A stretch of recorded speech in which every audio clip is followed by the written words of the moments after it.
Hello friends, this is Darkscream and welcome back to Crafting for Dummies. In this week's episode, we're going to be covering what to do when you run out of metal.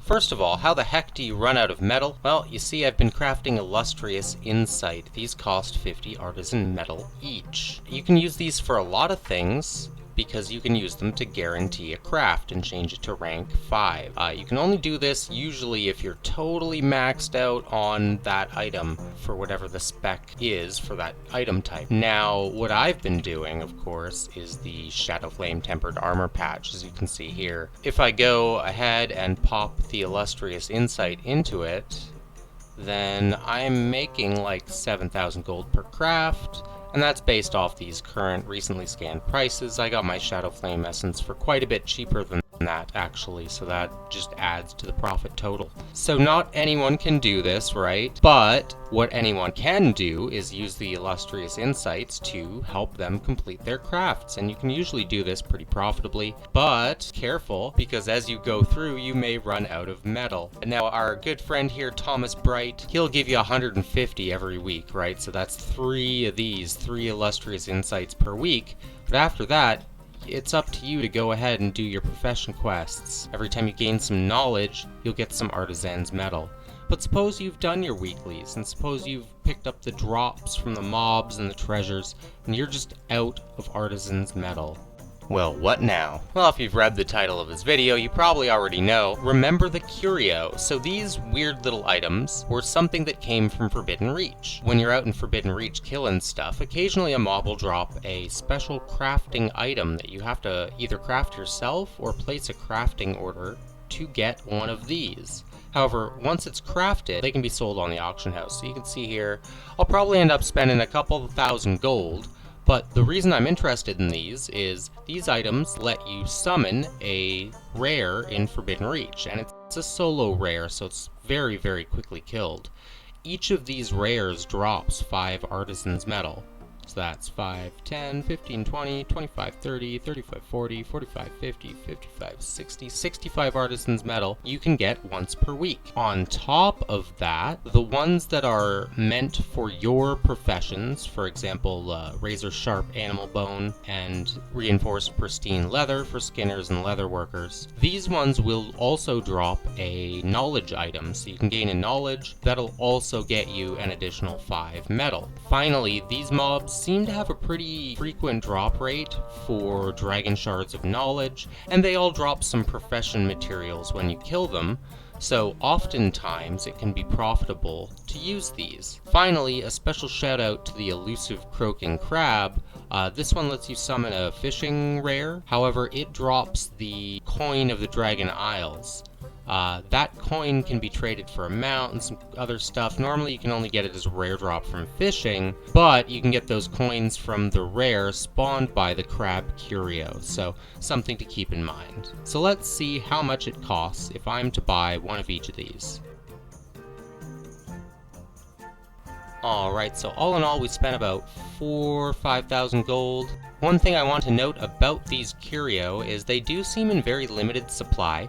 I have actually tried to buy out and reset these markets a few times. It goes okay. I would advise against doing it from the ones that come from gathering, like the Amplified Quaking Stone, because there's just seems to be an infinite amount of these, because they drop when you're actually going out there in Forbidden Reach and doing the mining and skinning and stuff.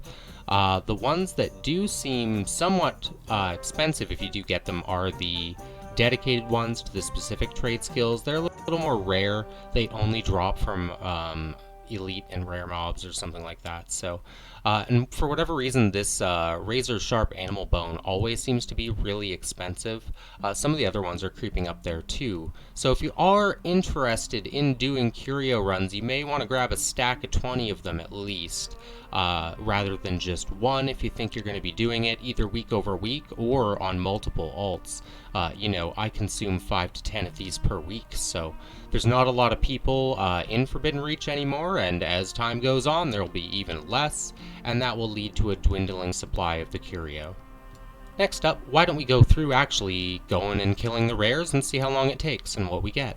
As an aside, if you're going to Forbidden Reach, how do you prefer to get there?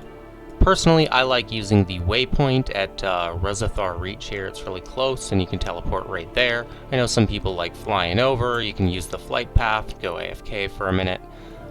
So let me know in the comments how you prefer to get to the Forbidden Reach. Alright, now as we arrive, we can see already the first rares on our map. The cool thing is, if you have the curio in your bag, you will see the special item in the world that you need to activate. Alright, we're going to turn on this stopwatch, see how long this takes us here.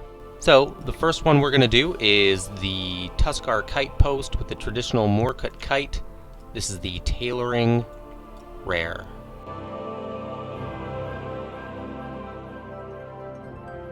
And there you have it. We got some Wildercloth, some vibrant Wildercloth bolts. We made about 50 gold there.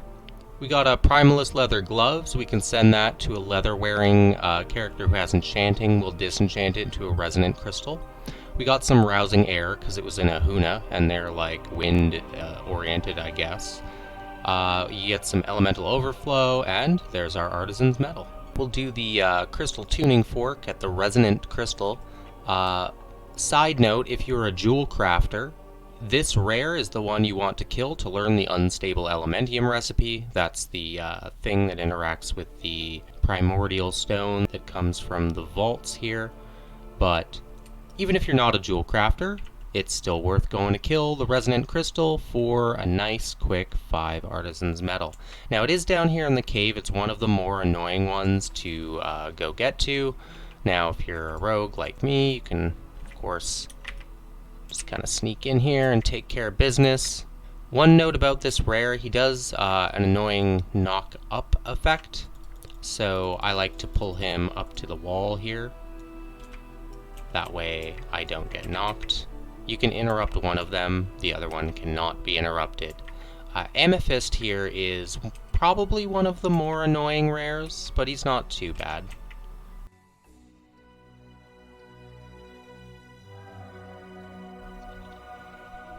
And there we have it. We got a vault key.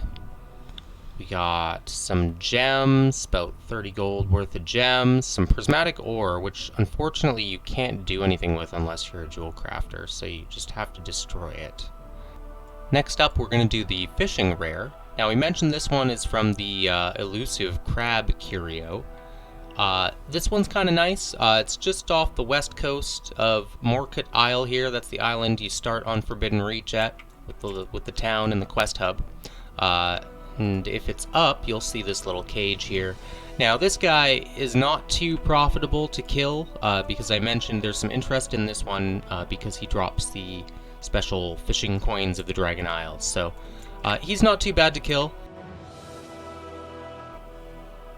And as you can see, we got a copper coin at the Isles. This is not once a day, so if you are pursuing any of the rewards with the Great Swag, who takes these coins over in Anaran Plains, this takes 5 or 10 minutes to respawn, or you can realm hop, right? Change your phasing, join the group, spawn it again and again and again, so it can be really nice. As for our other loot, see we got some fish. Fish is going for like a gold or two, so it's not very profitable, but we did get our Artisan's Mettle. And from here I like to fly out, and we go just a little up here, and we should see one trigger on our mini-map shortly. There it is. This is the reinforced pristine leather. I believe this is the leather working one or the skinning one. I always mix them up. This mob is trivial.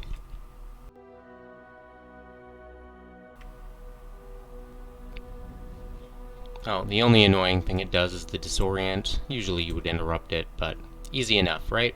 Now you can skin this guy as well, so that's nice. And this one can be a little profitable. So we got Artisan's Mettle, we got Crystal Spine Fur. That's not a great drop, but it can drop a bunch of these different leatherworking creature drops. Some of them are really valuable, so it'll pay for itself. Some meat. We got a leatherworking knowledge, so this is the leatherworking rare. And a little bit annoying, but he drops a stomach item. So we got 2 Cacophonous Thunder Scales, that's another 30 gold. So this time he didn't really make any money for us, but let's skin him. We got 3 Dense Hide, that's 300 gold. So that pretty much paid for summoning the rare. so likely you could summon him repeatedly at a profit. Alright, next up I like to fly up here, and you can see there's the Rumbling Deposit. This is the mining rare. Tectonus, he's kind of similar to Amethyst. He does, you know, rock elemental stuff. I find he's a lot less annoying than Amethyst was, though. You can kind of just burn him down. Alright, we got a vault key. We got 3 draconium ore. Right now, that's about 15 gold value. It is 3-star ore, though, so I'm going to hang on to that. Often this goes up in price. Ceravite ore. Yeah, so not very profitable this time. We did, we probably made our money back, though, because the thing about these is they were going for 20 or 30 gold each, and vendoring that on a cloth character would be profitable, or what I'll likely do is disenchant it. That'll become a resonant crystal. Alright, next up we like to go up here in the caldera of the Menders. There's a couple more that usually spawn up here.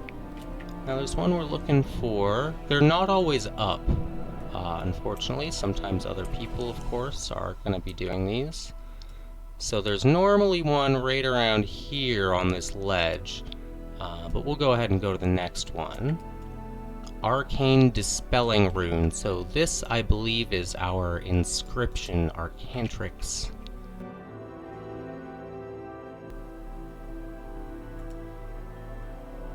Yeah, so we got our Mettle, and all we really got from him was 6 shimmering pigment. That's about 20 gold, so that was not very profitable. Oh, my mistake. We also got a Chilled Rune, value of about 100 gold, and a 3-star Runed Writhe Bark, 600 gold. So that's something worth noting. That likely was profitable. That was about 800 gold in loot for a curio that cost me only like 300 gold. Now I did have to come out here and do it, but you know, it's money. The Spiceless Stove. So this is the cooking rare. This one actually is a bit irritating to fight. I feel like he's a little tougher. Also in a central area, so often players will drop by and tag them. Let's see what we got. So we get some cooking materials. It's a random which you get, so of course with cooking some of them are pretty worthless and some of them are fairly valuable. So we got waterfowl fillet twice. That's a nice quick 100 gold. Mollusk meat, not really worth anything. And we got some mail gloves. We'll send that to one of our disenchanters and turn that into a crystal. Also skinning him for some resilient leather. Another 140 gold. And another 300 gold. So the cooking rare, quite profitable if you're coming out here on a skinner especially. I'm going to fly over here and check this one. Yep, there it is. Raw Argali Pelts. So this one takes the razor sharp animal bone. That one was going for 1,000 gold. I recommend fighting this guy against the wall because he likes to charge. And there we go. So what did we get? We got our metal, we got our knowledge, which is some more metal. We got extra resilient leather. We got another 3-star dense hide. That's 300 gold in one item. Got a woolly mountain pelt. That's not worth much. And skinning him, we got another. So that cost 1,000 gold to pull him out of there. We only got back about 600 or 700 gold, but when you factor in the knowledge and the metal, it certainly seems worth it to me. Alrighty, now this one is the enchanting one. You'll find it down here. You use this room in the quest area. You can also find this, which you can turn in town for a little bit of, looks like nothing, gold. This rare was fairly easy. The nice one about this is it's just going to drop some enchanting materials for us.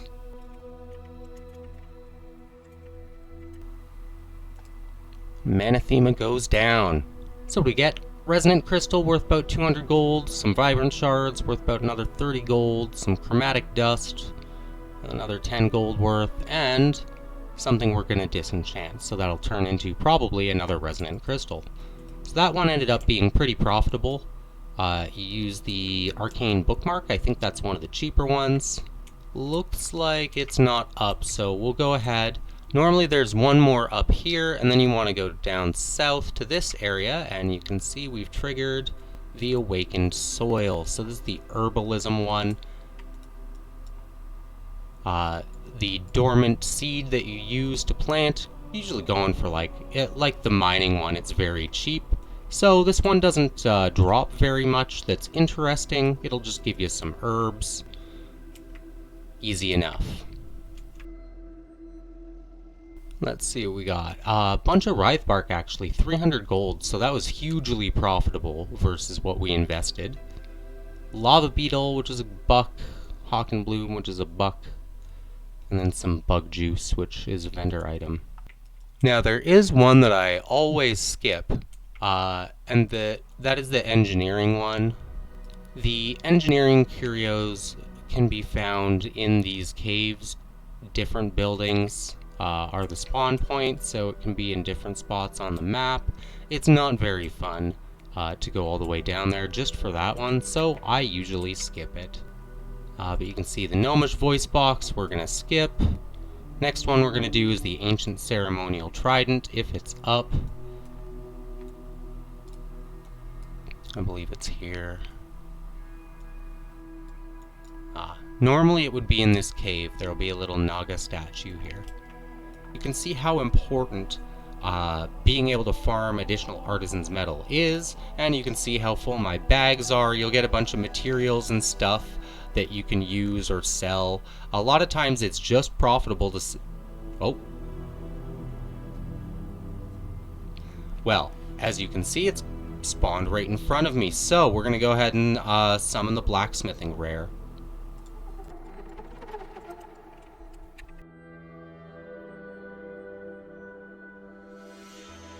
And what we get from this fella, we got some ore. Got a Ceravite repair hammer. That's not one of the better drops. And we got 2 Frostfire alloy, which that's super good. That's 1,200 gold we just made off an item that only cost us like a couple hundred gold to buy. Over 50 Artisan's Metal, something like 65 Artisan's Metal. And this run took us about 20 minutes. We ended up spending about 5,000 gold, and we made a bunch of gold in materials. So overall, I think this run is profitable. We're going to end up with some stuff to send to our alt to disenchant, and now, when it comes time, I can make another Illustrious Insight, which we saw at the start of the video is something I'm going to do to make a lot of gold. If you found this helpful and you're enjoying this Crafting for Dummies content, remember to hit that like, smash that subscribe, and we'll see you next time. Again, my name is Darkscream. Peace.